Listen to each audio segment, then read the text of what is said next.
সাইফুদ্দিন সাইফুদ্দিন বিপিএলের মধ্যে দুর্দান্ত পারফর্ম করা সত্ত্বেও জাতীয় টিমের জার্সিতে সুযোগ পাননি, ফলে টি-20 বিশ্বকাপ মিস করেন।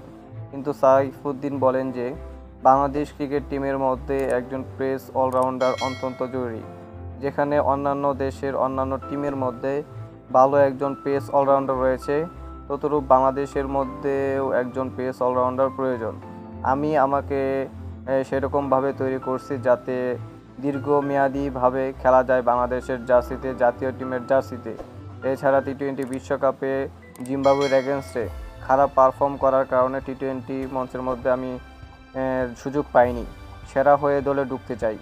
আমারও চাই একটা পেস বোলিং অলরাউন্ডার থাকুক বাংলাদেশের মধ্যে। হয়তোবা আমাদের রেসিং ছিল, তাই শেষ মুহূর্ত ওয়ার্ল্ড কাপ মিস করি। তাই চেষ্টা করব নিজের সেরাটা দেওয়ার, একদম সেরা হয়ে ঢুকবো ইনশাআল্লাহ। সাইফুদ্দিন দুর্দান্ত একজন পেস বোলার, গুড ইয়র্কার মারে বিপিএলের মধ্যে, সেই তার সক্ষমতা দেখাইছে বিপিএলের মধ্যে। এবং সাইফুদ্দিন যদি ফিরতে চায় তাহলে সাইফুদ্দিনকে অবশ্যই ভালো পারফর্ম, ভালো ইয়র্কার, পেসের গতি, ব্যাটিং অর্ডার সব দিক দিয়ে মনোযোগ দিতে হবে। আপনার কি মনে হয়?